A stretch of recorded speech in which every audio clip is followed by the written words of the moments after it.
النهارده ان شاء الله هعمل لكم العيش البلدي والعيش الشامي الابيض. يلا بينا نجيب الحاجات بتاعته.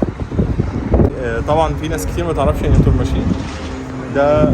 هوريكم الدقيق والخميره. يلا بينا. طبعا في كذا دقيق. في الدقيق ده محدش يجيبه لانه اصلا فيه بيكنج باودر. طبعا لازم تقروا كويس، بس النوع اللي انا بفضله النوع العادي اللي هو ده النوع العادي، ده مش الاسمر، ده ابيض متعدد الاستخدامات. ده هناخده معانا. في كذا نوع خميره. ده حلو. ده اسمه ايه؟ الرده. هي دي الرده. قربي كده. دي الرده. ده اسمها.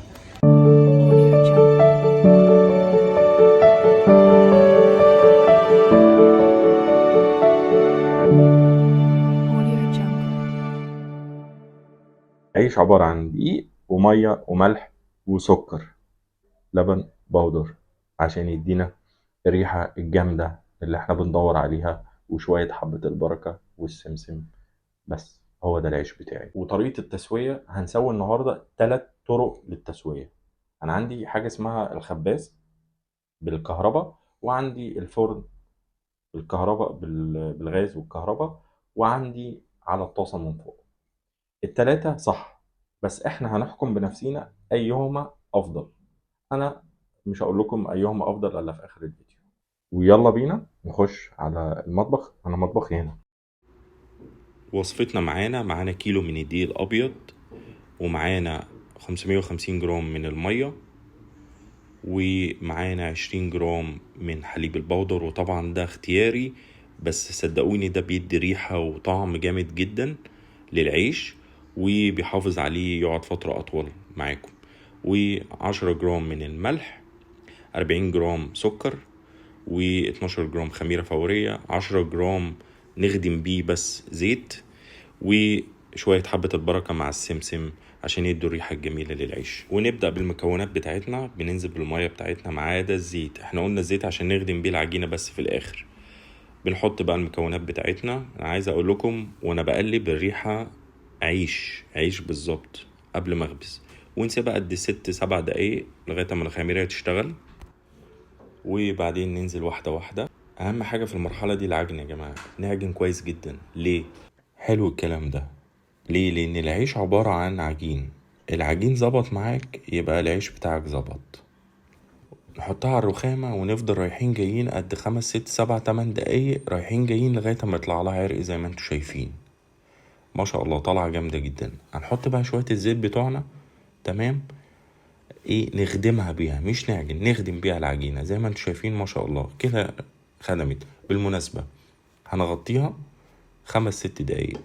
المراحل اللي انا بقول لكم عليها دي مهمة جدا. ليه؟ لان هي اللي هتنجح معاكم العجينة. اختبار الراحة بتاعنا بسيط جدا. هتحط صباعك كده، رجع يبقى لسه، ما رجعش زي ما انتوا شايفين 100. هنبتدي نقطع بقى، كل واحد ومزاجه. اللي عايز يوزن، اللي عايز يجيب فنجان يحط، اللي عايز يجيب كوباية ويقطع بيها براحته. اهم حاجة المرحلة التانية اللي انا هوريها لكم. انا ايديا ميزان الحمد لله. القطعية بتاعتي 120. تقفلوها كويس. شايفين؟ اقفلوها اكنك بتعمل كحك كده. قفله، لان لو سبت فراغ الدقيق هيخش فيه وانت بتفرد، وهيخلي الرغيف ما ينفخش معاك. اهم حاجة تقفلوه من ورا. تمام. كل واحد ومزاجه. عايز تكور بأي طريقة براحتك.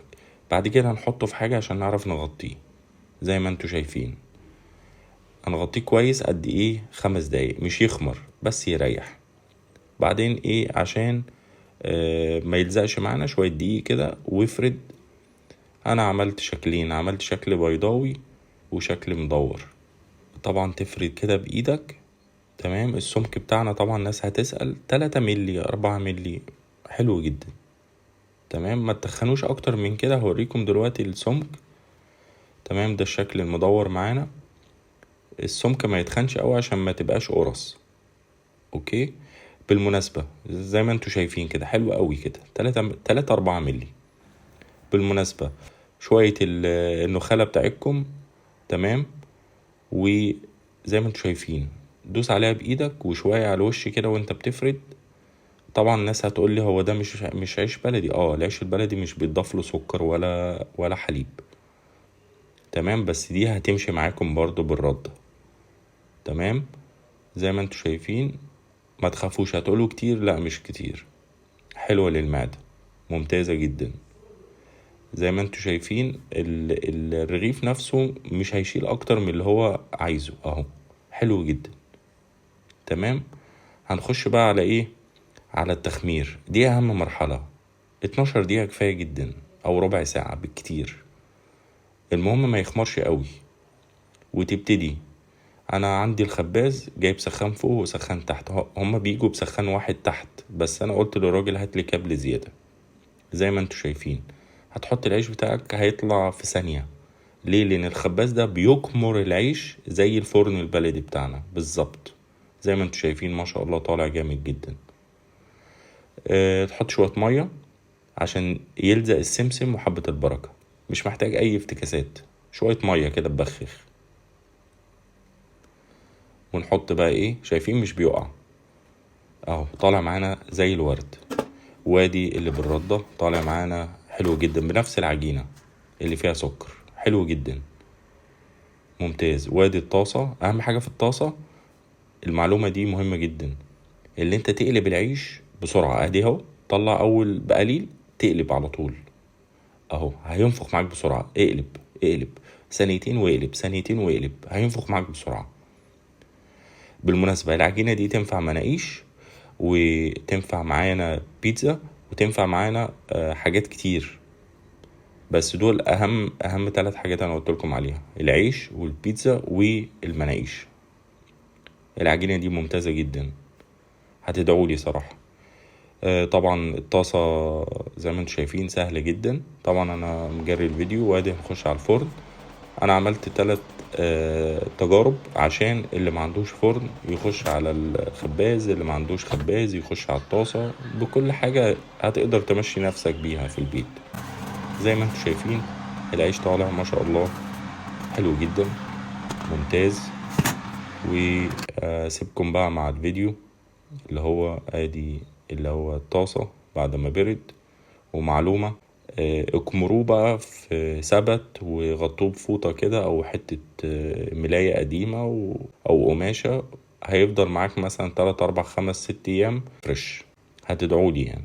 ده تسوية الطاسة زي ما انتم شايفين، حلوة لا بأس، بس زي ما انتم شايفين فيها خشانة شوية، بس حلو يعني، انا حبيته.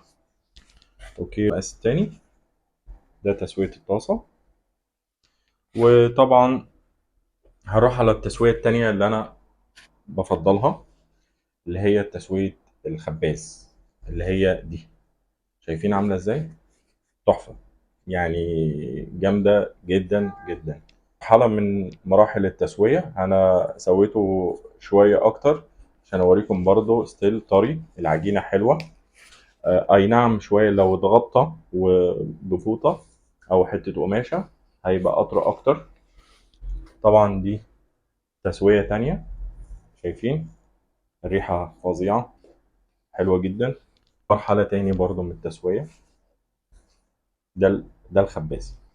هروح بقى للفرن. ده عيش الفرن اللي هو الكونفكشن، اللي هو بالهواء بالمراوح، لا بأس حلو، بس ناشف شوية. ناشف شو يعني، الهواء بينشف العجين، فتحسه اللي هو ناشف شوية. بصوا ناشف مقرمش يعني بيتهيألي، بس لا بأس. تعال نفتحه ونشوف من جوه. افتح ده.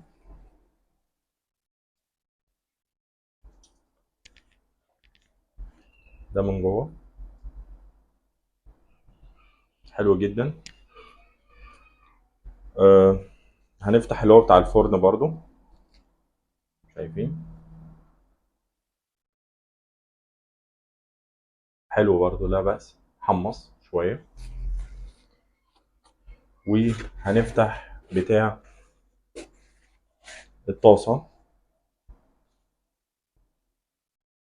ده بتاع الطاسة حلو جدا برضو، بس المنظر مش اوكي يعني.